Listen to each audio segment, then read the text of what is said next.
Hi everybody, this is Barry Schwartz. This is the news we covered over at the Search Engine Roundtable over the past week. Today is Friday, June 24th, and thanks so much for listening, and let's get started right away. The first thing I wanted to discuss was Panda 2.2. We've been discussing this for a while, for the past week or two, and Panda is now, at least officially, Panda 2.2 is out, and it's out and about, and we've been expecting this. It actually happened last week. We were correct. It was actually launched last week, and the results, some people are actually saying they've been released from the Panda update, meaning they actually have a full recovery. I haven't seen any exact examples. Nobody's shared any stats with me for me to validate that, but people are saying that, and other people are saying that they actually got hit for the first time, or they got hit worse. So things are definitely changing. As of June 16th, we reported about this on June 20th and June 16th. But definitely Panda 2.2 is out. Google gave me confirmation about it, I think on the 20th or the 21st or something, and it's out. Which means, to me at least, that I believe that Google should really start notifying webmasters, telling them they've been hit by the Panda update. A lot of people who go into the Google forums or are complaining about their rankings have no clue that it's Panda or something else, no index tag or something that's preventing them from ranking well.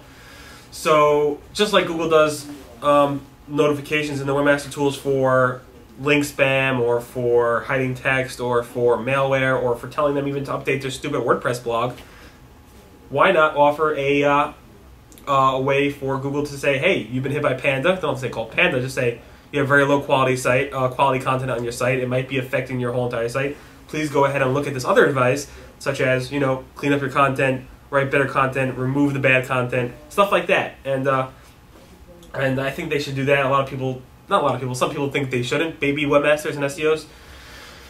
But the bottom line is they're already babying webmasters and SEOs, and I think it only help, it can't hurt to go ahead and send out these Panda notifications via webmaster tools. I hope to see that one day. So that's Panda, and let's move over to the +1. Let me bring up my screen in a second. The +1 sign is now actually showing the raw counts, basically anybody who's clicking the +1 in the search results if you're logged out. So it only shows up for certain types of queries, like major sites. Let me bring up my screen. Here's a screenshot showing, I don't know if you can see it, bump it up a little bit. Here's a screenshot showing if you're logged in, I can see some of my Google friends that are actually liking this, or +1ing this. And then if I'm signed out, it shows me 3,800 plus people have +1 this. It doesn't show me who, but it just shows in general. Google confirmed that this is a new feature, and Google said that it's showing it for some queries. It doesn't show up for even major blogs like TechCrunch, but it does show up for queries like YouTube, Google, Facebook, Twitter. But there's some number of +1s that you need in order to go ahead and see the +1 show up. Again, if you're watching live, feel free to ask questions in the chat room or just tweet to me at RustyBrick. Next thing is the rel Canonical. It's now enabled within HTTP headers, meaning a rel Canonical is basically a way to communicate to Google that you want to 301 redirect a page without actually redirecting a user. This only worked using a tag in the HTML, it only worked on web pages, but now it works for any kind of document in the HTTP header. So if you want to redirect a PDF or a Word document or anything without redirecting users, you could then do that in the HTTP header using the rel Canonical tag in the HTTP headers. There's more information about that on June 20th at SEOroundtable.com. It's kind of like the X-Robots tag for rel Canonical. Google's testing a new gray design. I'm going to bring up my screen so you can see it. Basically, it's a really grayed out, bland type of look for Google, which is kind of ungoogly, but it's there. And here's a look at it. You can see it's somewhat grayish. It also removed the Google I'm Feeling Lucky button from the homepage as well. But the side menu is gray. There's no color to it. The only color in the page is really the Google logo, which is behind the green background. I don't know if this will stick. I doubt it, but who knows. We have pictures of that on June 20th at SEOroundtable.com. Google Instant Scrolling. There were some reports, I don't have any screenshots of this or anything, but basically some reports of people reporting that instant scrolling in Google search results. So just like you have when you go to Google Images, you could actually just type a query in and then just keep scrolling and Google will constantly load more and more images. So too with Google Web Search, they're actually providing a way to, it's not instant scrolling, but you go to the bottom of the page, hit next, and it just loads the results directly under the next button. And keep doing that. So it's kind of like a, not going to a new page, but seeing the same results there. And Yeah, like DuckDuckGo mentioned in the chat room. Thank you. Let's move over to AdWords. AdWords is making some significant changes, actually.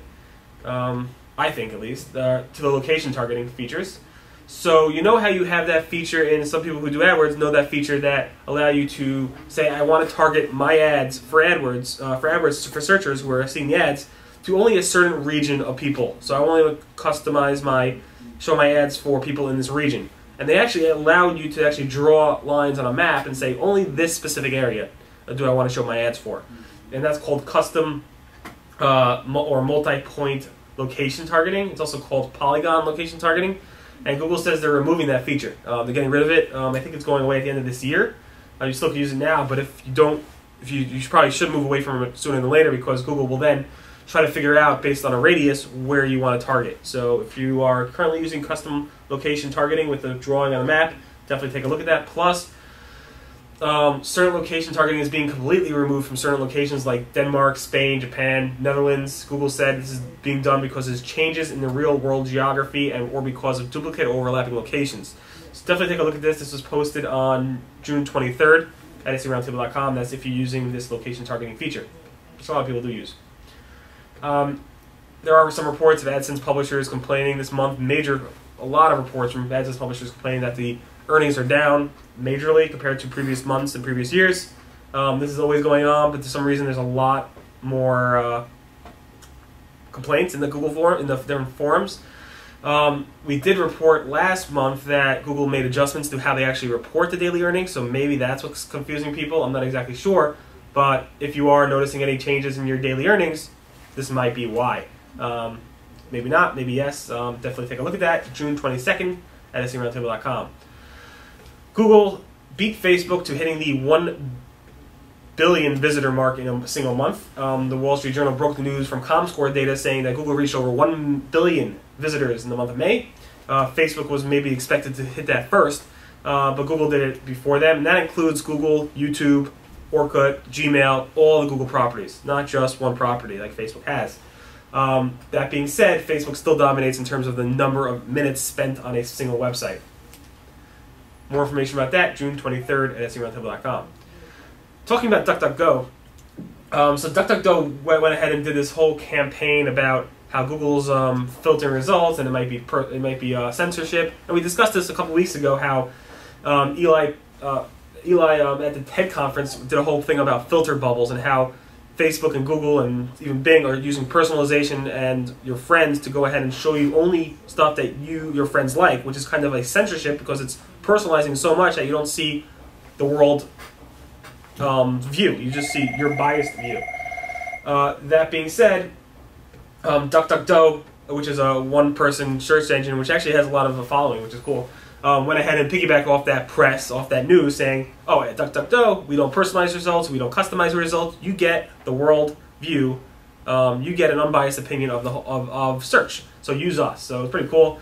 And in response to that, Matt Cutts of Google actually responded for the first time. Google never really responded publicly about this whole filter bubble, and Matt Cutts in Hacker News went ahead and responded basically saying, one, if you don't like it, you can turn it off by adding a search query parameter, PWS equals 0. 2 is personalization has a much lower impact in terms of localization. Localization is much larger than personalization.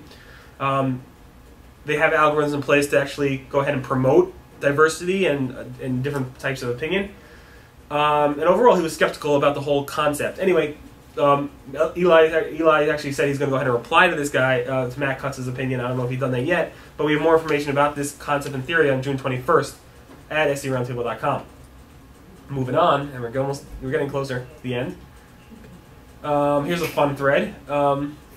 We posted June 21st, a couple days ago, or a few days ago, that there was this funny thread. Not funny, it's kind of, you see it all the time. Somebody ranking drop, they don't know why, they complain, they say, what can I do to improve it? But some people don't even do that. They say, hey, I don't want to improve my site. I think I should be ranking well because this person is actually doing the same thing that I'm doing and they're ranking well. So it's interesting to see threads like this, and obviously when Google participates in it, it's even more interesting. So John Moo of Google basically said, don't point fingers, just look at your own site and improve it. Eventually we'll get to these other sites. So the the tips here that I have that I pulled out is: one, if you're doing something wrong, don't post in the Google forums if you know you're doing something wrong. It just, just go make better content. It's not really worth it. Two is, if Google's responding to you, don't point your fingers at competitors. It won't help you at all. Three is, don't tell Google they don't have any honor. This guy said Google doesn't have any honor. And the 4 is, don't challenge Google in front of Google, because it's not going to help your rankings at all. It's just a waste of time. If you want to read this thread, it's actually pretty funny, actually looking at the comments and the thread and going forward if you're an SEO that loves this stuff. June 21st at SEOroundtable.com. Here's a funny thing. Here's another funny thing, and this is the stuff that I personally enjoy writing about, just because it changes things up for me. So you know how when you're a kid, you heard of like your friends going ahead and like putting dog poop in a paper bag and then lighting it on fire and putting it in front of somebody's doorstep and ringing the doorbell, and then they have to like, step on the bag because it's on fire, and then they realize it has dog poop in it. That's like a classic trick. You see it all the time on movies, and you hear about this stuff happen here and there. So this is actually now happening virtually. I did a blog post this morning, June 24th, Google, and I called it "Google Places Hit by Flaming Bag of Poop." What we have here is a State Farm agent named Jeff, who said for some reason one of the photos on his Google Place page is a picture of a baby's diaper leaked with poop all over the place. So if you take a look at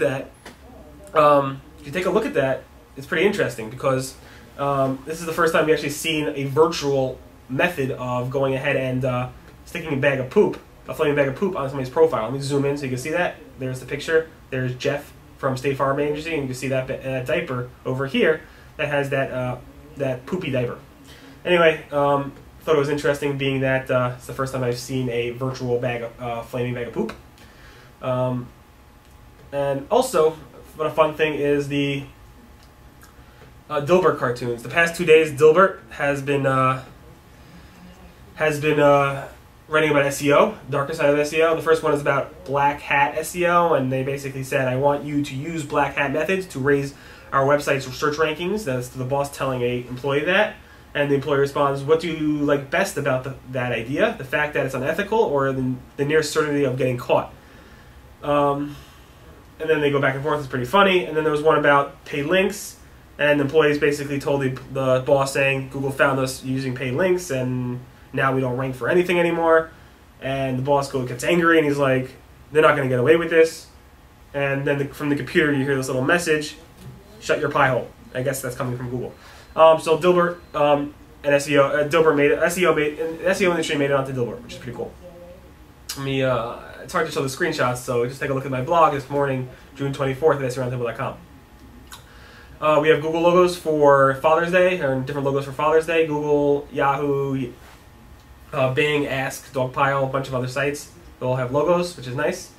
And we have logos for the first day of summer, and also first day of winter for some places. Google had a nice logo. Yahoo had a cool animated logo. Bing, and we also had a logo. So that pretty much recaps the Search Buzz video recap. My name again is Barry Schwartz. This is the news we covered over at the Search Engine Roundtable at SEOroundtable.com. Today is Friday, June 24th. Thanks so much for listening, and we'll see you guys next week. Bye.